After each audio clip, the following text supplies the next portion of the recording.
Today, I'm on board the USS Cassin Young.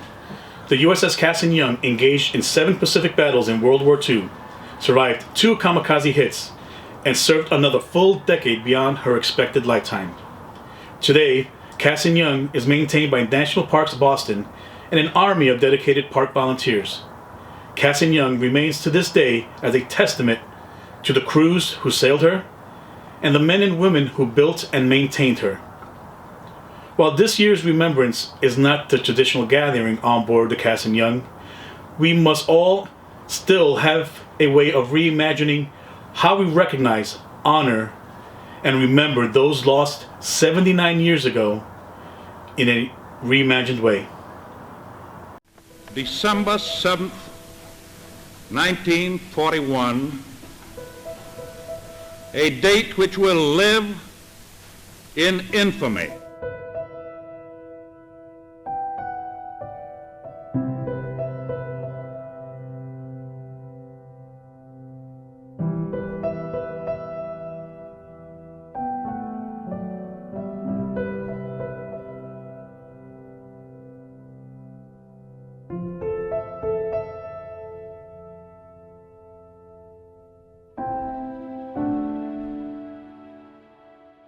No matter how long it may take us to overcome this premeditated invasion, the American people in their righteous might will win through to absolute victory.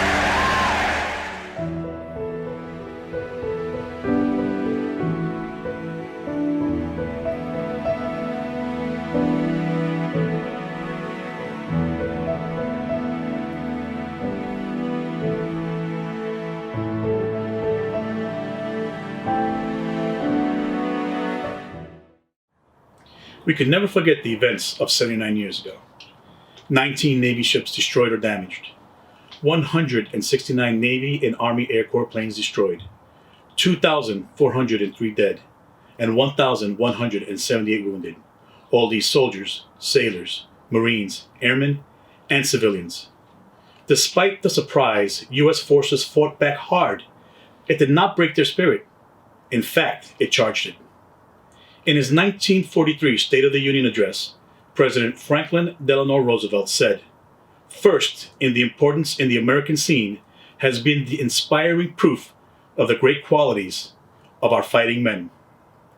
It was these qualities, the resilience and determination, that helped shape this country's, and indeed, the world's future. The unconquerable spirit of the heroes of the greatest generation enabled them to rise to the occasion. They understood the importance of what they were fighting for. In the words of Herb Weatherwax, a World War II hero, "We served willingly, we fought willingly, and we died willingly." President George H.W. Bush epitomized the spirit of the greatest generation. President Bush was a Navy pilot and World War II veteran. He understood the significance of these men and women's sacrifice, and spoke at Pearl Harbor for the 50th commemoration, saying, "The friends I lost, that all of us lost, upheld a great and noble cause. Because of their sacrifice, the world now lives in greater freedom and peace than ever before." We cannot forget the sacrifices made by these brave men and women. To forget them is to dishonor the actions taken to defend our rights of life, liberty, and the pursuit of happiness. Hello, my name is Matt Landry. Today, my family and I remember my grandfather, Maurice Paquin. In December of 1941, my grandfather was serving in the United States Army as a plane spotter on the island of Oahu, Hawaii.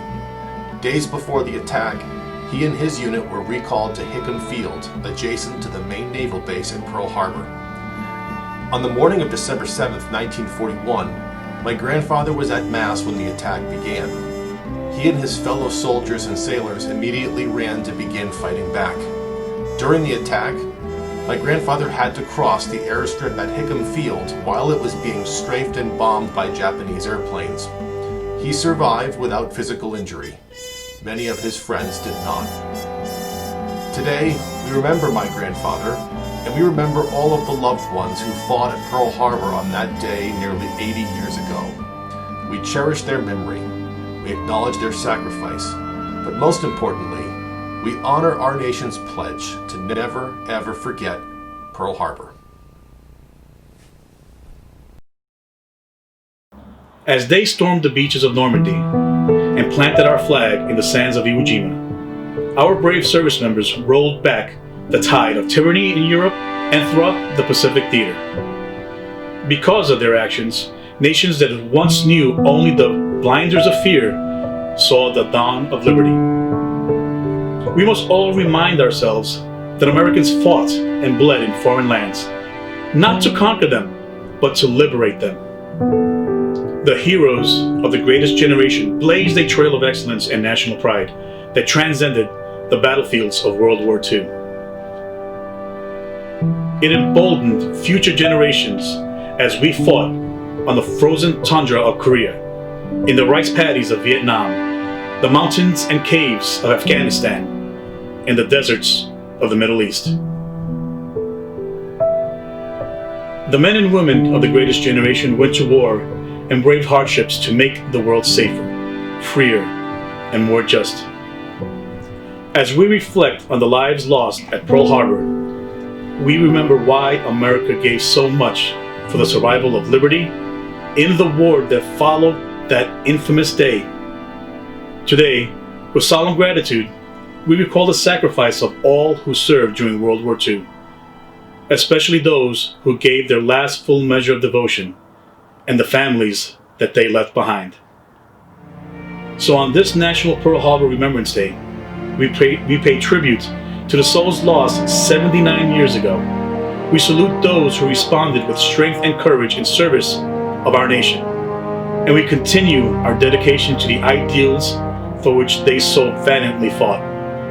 I want to thank National Parks of Boston Superintendent Michael Creasy, USS Constitution Museum President and CEO Anne Grimes Rand, Commander John Benda, 76th Commanding Officer of USS Constitution, and their teams for their continued efforts to educate and inspire future generations to work toward a better future and to never forget.